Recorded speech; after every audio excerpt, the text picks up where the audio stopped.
Leitura diária. Segundo livro de Reis, capítulo 20. A doença de Ezequias. Naquele tempo, Ezequias ficou doente e quase morreu. O profeta Isaías, filho de Amós, foi visitá-lo e lhe disse: Assim diz o Senhor: Põe em ordem a sua casa, pois você vai morrer, não se recuperará. Ezequias virou o rosto para a parede e orou ao Senhor. Lembra-te, Senhor, como tenho te servido com fidelidade e com devoção sincera. Tenho feito o que tu aprovas. E Ezequias chorou amargamente. Antes de Isaías deixar o pátio intermediário, a palavra do Senhor veio a ele. Volte e diga a Ezequias, líder do meu povo: Assim diz o Senhor, Deus de Davi, seu predecessor. Ouvi sua oração e vi suas lágrimas. Eu o curarei. Daqui a 3 dias você subirá ao templo do Senhor. Acrescentarei 15 anos à sua vida e livrarei você e esta cidade das mãos do rei da Síria. Defenderei esta cidade por causa de mim mesmo e do meu servo Davi. Então disse Isaías: Preparem um emplastro de figos. Eles o fizeram e o aplicaram na úlcera, e ele se recuperou.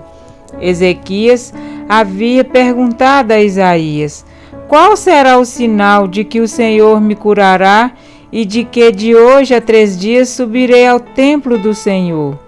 Isaías respondeu: O sinal de que o Senhor vai cumprir o que prometeu é este: você prefere que a sombra avance ou recue 10 graus na escadaria? Disse Ezequias: Como é fácil a sombra avançar 10 degraus, prefiro que ela recue 10 degraus.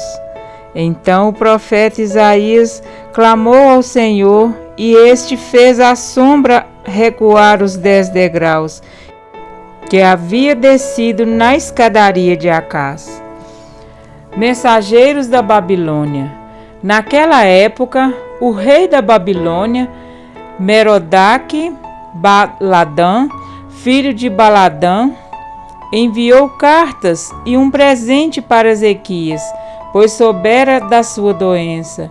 Ezequias recebeu em audiência os mensageiros e mostrou-lhes tudo o que havia em seus armazéns: a prata, o ouro, as especiarias e o azeite finíssimo, o seu arsenal e tudo que havia em seus tesouros.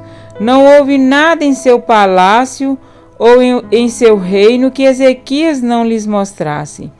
Então o profeta Isaías foi ao rei Ezequias e lhe perguntou: O que esses homens disseram? De onde vieram? Ezequias respondeu: De uma terra distante, vieram da Babilônia.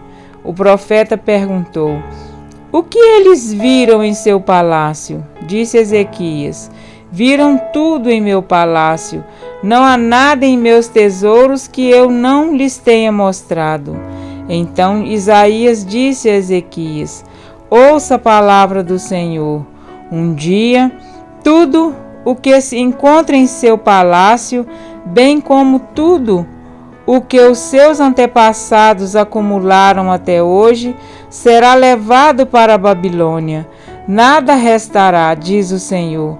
Alguns dos seus próprios descendentes serão levados, e eles se tornarão eunucos no palácio do rei da Babilônia. Respondeu Ezequias ao profeta: Boa é a palavra do Senhor que anunciaste, pois ele entendeu que durante sua vida haveria paz e segurança. Os demais acontecimentos do reinado de Ezequias, todas as suas realizações, inclusive a construção do açude e do túnel que canalizou água para a cidade, estão escritos no livro dos registros históricos dos reis de Judá. Ezequias descansou com seus antepassados e seu filho Manassés foi o seu sucessor. Amém? para refletir. Não fomos planejados e criados para morrer. A morte tem sido uma intrusa depois que o homem trocou o planejamento divino pelo pecado. É por isso que em toda a história da humanidade, por mais que a morte esteja presente em tudo que tem vida, numa folha que cai, numa flor que murcha, numa planta que seca, no luto por um ente querido, tudo que tem vida anda para o triste e fatídico final, a morte. Somos obrigados a conviver com ela, mas aceitá-la não faz parte de nossa natureza, pois Deus pôs a eternidade no coração do homem. Eclesiastes 3:11. Ou seja, fomos criados para viver. Como todos que prezam pela vida, Ezequias não estava pronto para morrer e clamou ao Senhor pela cura. Em prantos, apelou a Deus que considerasse os seus anos de fidelidade e sua súplica foi ouvida e atendida.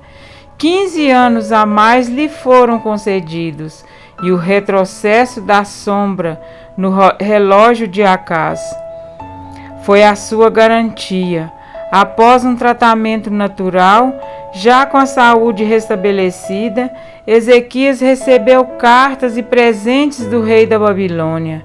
Desta vez, porém, Ezequias não teve a mesma atitude que teve com as cartas de Senaqueribe. Como o conteúdo se mostrou amistoso, ao invés de estender as cartas babilônicas perante Deus, Ezequias se agradou dos mensageiros e lhes mostrou toda a casa do seu tesouro. Nenhuma coisa houve, nem em sua casa, nem em todo o seu domínio, que Ezequias não lhes mostrasse. Ezequias expôs todas as suas riquezas, contudo esqueceu do principal, o Senhor. Aqueles mensageiros foram enviados a um rei que esperava encontrar moribundo ou até mesmo morto. Ezequias teve a oportunidade ímpar de mostrar a pagãos o poder do Deus que é o único capaz de curar enfermidades mortais e de fazer o sol retroceder. Trocou o testemunho pelo testamento. Entretanto, tudo o que deixaria por herança a seus herdeiros seria destruído e espalhado no futuro. Mas parece que essa desgraça não o afetou, pois não aconteceria com ele. Precisamos estar atentos nestes últimos dias. Estamos vivendo na prorrogação deste mundo caído. E o inimigo de Deus nem sempre se apresenta como um inimigo voraz como Senaqueribe, mas também se manifesta como o rei da Babilônia, com cartas amistosas e presentes que encantam, mas que mostram seus terríveis efeitos mais cedo ou mais tarde. A pergunta para nós continua sendo a mesma. Que viram em tua casa? A nossa casa não deve ser um espetáculo para ser divulgado, mas um cenário do poder operante de Deus. A oportunidade desperdiçada por Ezequias pode não ter lhe trazido danos pessoais. Entretanto, abriu as portas para o futuro. Caos entre o povo que, como rei, procurava proteger. O Senhor está disposto a curar nossas enfermidades e a interferir na ordem natural das coisas por amor a todo aquele que com inteireza de coração o busca. Ele ouve as nossas orações, vê as nossas lágrimas e está disposto a realizar milagres em nossa vida. Só que nem sempre a cura ou o sobrenatural correspondem ao verdadeiro milagre que Deus deseja realizar. O verdadeiro milagre não nasce no nosso coração, mas no coração de Deus. Entendem? Nem sempre o que considera um milagre o é na essência. A essência do milagre está na firme confiança. Quer, pois, vivamos ou morramos, somos do Senhor. Romanos 14, 8. O maior desejo do Senhor não é o de nos conceder curas e tesouros terrenos, mas que apontem para a eternidade. Deus não nos chamou para servirmos como exposição de bênçãos, e sim como cooperadores em sua incansável obra de salvar. Entendendo que vivemos em tempos emprestados, que o mundo veja em nossa casa a presença de um Deus de amor que deseja acrescentar a eternidade à nossa vida. O Senhor tem retrocedido não apenas 10 graus no relógio das profecias, mas um tempo sobremodo longâmino, não querendo que nenhum pereça, senão que todos cheguem ao arrependimento. Segundo a Pedro 3:9, que o maior dos milagres muito em breve aconteça na minha e na sua vida, o fim da morte e o começo da eternidade em Cristo Jesus. Amém?